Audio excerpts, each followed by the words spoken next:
പിശുക്കനായ ഉണ്ടാക്കി തരാൻ ഉത്തമമാണെന്ന് തെളിയിക്കപ്പെട്ടിട്ടുണ്ട്. പിന്നെ അവർക്ക് ചോറും കറിയും നല്ല സുലൈമാൻ ഉണ്ടാക്കാനും വൈദഗ്ധ്യമുണ്ട്. കൂടാതെ ഇഷ്ടം പോലെ കുഞ്ഞുങ്ങളെ പ്രസവിച്ചു തരാനും ഇവറ്റകൾക്കുള്ള കഴിവ് പ്രസിദ്ധമാണ്. ഇമാതിരി നിസ്സാര കാര്യങ്ങൾക്ക് വേണ്ടിയിട്ട് ഈ ജീവികളെ നമ്മൾ ജീവിക്കാൻ പറ്റണ ചോദ്യമാണ്. ഉത്തരം നമ്മൾ തന്നെ പറയാം. വേണ്ട, ഒന്നണം കഴുത്ത് കഴിച്ചോ കത്തി കഴിച്ചോ കെട്ടിന് തള്ളിട്ടോ എങ്ങനെയാലും പറ്റില്ല, ചാകണം, അത്ര തന്നെ. അതുകൊണ്ട് മനുഷ്യ സമൂഹത്തിനുണ്ടാകുന്ന ഗുണം കൂടി ഒന്ന് പറയാമോ? ഓണം ഒരുപാടുണ്ട്. പക്ഷെ അതിൽ ഏറ്റവും പ്രധാനം ലോകത്തെ മുഴുവൻ തന്തമാര് സമാധാനം. ശ്രീമാൻ ഒറ്റക്കണ്ണൻ പോക്കരുടെ മകൾ പോക്കര് മതി, വേറും പ്രശസ്തി നമുക്ക് വേണം. ക്ഷമിക്കും. ശ്രീമാൻ പോക്കരുടെ മകൾ സൈനബ ഏതോ സുന്ദര കളയപരനായ യുവാവിനെ പ്രണയിച്ചെന്നും താങ്കളെ ഹതാശനാക്കി അവനോടൊപ്പം ഓടിപ്പോയെന്നും ഞാൻ നിരൂപിച്ചോട്ടെ. ഒരിക്കലില്ല. അങ്ങനെ ഞാൻ രണ്ടെണ്ണത്തിന് തട്ടിട്ട് ചിരിച്ചിട്ടല്ല ഞങ്ങളോട് അവസാനിക്കുക. ഒന്നാമത് ഞാൻ മണ്ടപ്പുത്തപ്പോ ഒരു സുന്ദര കോമളനാണെന്ന് ഓനെപ്പറ്റ ഉമ്മ പറയുന്നത് എനിക്ക് തോന്നുന്നില്ല. എന്ന് വെച്ചാ ശ്രീമാൻ മണ്ടൻ മുത്തപ്പയും ഈ വിഷയത്തിൽ കക്ഷിയാണെന്ന് സാരം. കക്ഷിയാണെന്ന് മാത്രമല്ല, കൊടുമ്പിക്കാൻ അന്തസ്സുള്ള പോക്കറ്റടി കലാകാരന്മാർക്ക് കൂടി മാനക്കേടുണ്ടാക്കണ അറാമ്പറപ്പുകാരെ അതവിടെ നിൽക്കട്ടെ. മണ്ടൻ മുത്തപ്പ ചരിത്രത്തിലെ വേറൊരു അധ്യായം തന്നെയാണ്. ഇപ്പൊ നമുക്ക് സ്ത്രീഹത്യ എന്ന വിഷയത്തിൽ തന്നെ ഊന്നി നിന്ന് സംസാരിക്കാം. അപ്പോ അത് വേണമെന്ന വാദത്തിൽ ശ്രീമാൻ പോക്കർ ഉറച്ചു നിൽക്കും. കട്ടായം. പിന്നൊരു കാര്യം, നമ്മുടെ മോള് നമ്മൾ തരം കിട്ടുമ്പോ കൊന്നോളാം. അവരവരുടെ ബ്രഹ്മക്കളെ കൊല്ലന്റെ ഉത്തരവാദിത്തം അതാത് തത്തമാരെ എന്നെ ഏറ്റെടുക്കണം. ന്യായം. കൂട്ടുത്തരവാദിത്വത്തോടു കൂടിയുള്ള ഒരു തരം ജനകീയ ഉന്മൂലന വിപ്ലവം തന്നെയാണ് ശ്രീമാൻ പോക്കർ ഉന്നമിക്കുന്നത്. അതൊക്കെ ഇങ്ങനെ ഇഷ്ടം, കൊന്ന ചാകണം, അത്രയുള്ളൂ.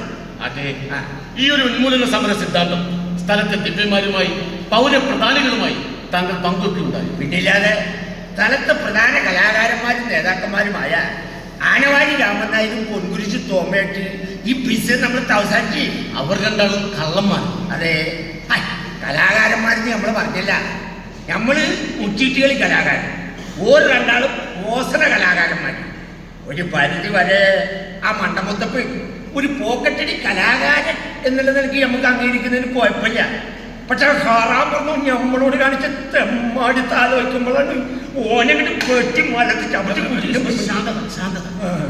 പെൺമക്കളെ കൊല്ലുക എന്ന ആശയം ഉന്നയിച്ചപ്പോൾ പുണ്യാത്മാക്കളായ ആനവാരി രാമൻ നായരും പൊൻകുരിശ് തോമയും എന്ത് പറഞ്ഞു? രണ്ടാളും തെറ്റാന്ന് പറഞ്ഞില്ല, ശരിയാന്നും പറഞ്ഞില്ല. കമ്മറ്റി കൂടി വിലയിരുത്തി അവരറിയിക്കാന്ന് പറഞ്ഞു. ഓഹോ, എങ്കിൽ ഈ വിഷയം താത്വികമായി സങ്കീർണമാവാനും ഒരു തീരുമാനത്തിലെത്താനാവാതെ കുഴയാനും സാധ്യതയുണ്ട്. കൊല്ലാൻ കഴിയൂലേ? അതല്ല ശ്രീമാൻ പോക്കർ. മിസ്റ്റർ രാമൻ നായർക്ക് ആനവാരി രാമൻ നായർ എന്ന പേര് വന്നതിന് പിന്നിലെ കാര്യകാരണങ്ങളിൽ പോലും മുതലാളിത്ത മൂരാച്ചികൾക്കിടയിലും സോഷ്യലിസ്റ്റ് ബുദ്ധിജീവികൾക്കിടയിലും വിരുദ്ധ അഭിപ്രായങ്ങളാണുള്ളത്. പേരിന് പിറകിലെ ചരിത്രത്തിൽ അഭിപ്രായ ഐക്യമില്ല. ആര് പറഞ്ഞു? ബുദ്ധിജീവികളും മൂരാച്ചികളും. വെറുതെ അതൊന്നും പറഞ്ഞ് വിശ്രം മാറ്റാണ്. നമുക്ക് കൊന്നാ പോലെ. എന്തിനാ രാമൻ നായരുടെ പേര്? രാമൻ നായർ ചരിത്രത്തിൽ ഇടപെട്ട് പോയില്ലേ? രാമൻ നായർക്ക് ഈ പേര് വന്നത് കക്കാൻ പോയിട്ടാന്നുള്ള കാര്യത്തിൽ ആർക്കപ്പോ ഇവിടെ തർക്കം? ബുദ്ധിജീവികൾ അവർ പറയുന്നത് ഒരു വലിയ വിപ്ലവ പ്രവർത്തനത്തിൽ ഏർപ്പെട്ടതിന്റെ പേര് അദ്ദേഹത്തിന് ലഭിച്ച ബഹുമതിയാണ് ആനവാരി എന്ന വിശേഷണമെന്നാണ്. സതീർത്ഥികളായ പെൺമക്കളെ കൊല്ലണം. അത് ഏത് തരത്തിലുള്ളതായിക്കോട്ടെ, ഏത് ബൈക്ക് ഉണ്ടായിക്കോട്ടെ, കൊല്ലണം, കൊല്ലണം, കൊല്ലണം. കുഞ്ഞാനിയേ കൊല്ലണം, മുത്താനിയേ.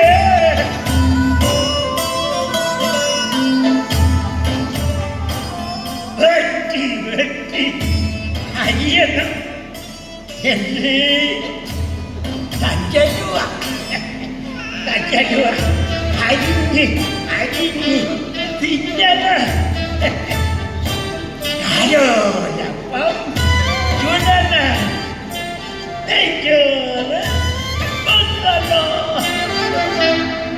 മടക്കപ്പള്ളിയിലെ നേർച്ച കണ്ടിട്ട് ശവാനം കിളി പോകണ്.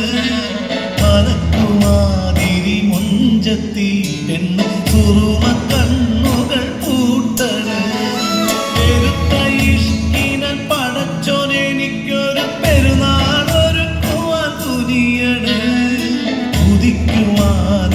ശംസിനിത്തിരി പതച്ച പൈമ്പാല് കറക്കണ്.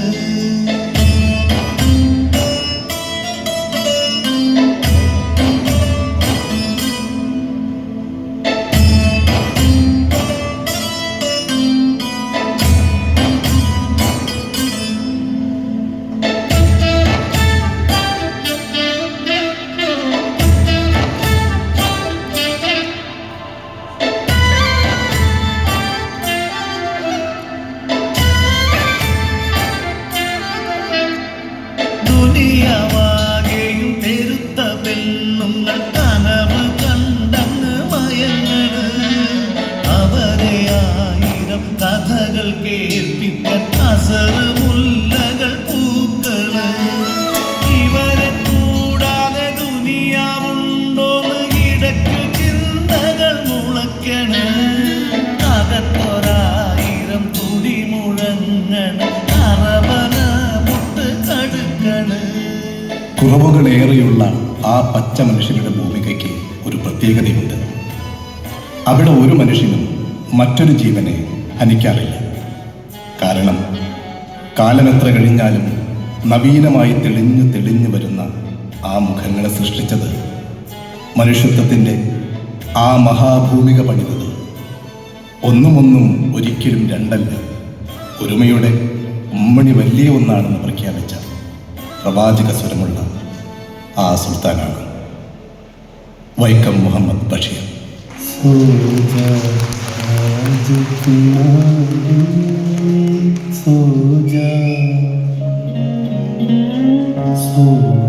രാജകുമാരി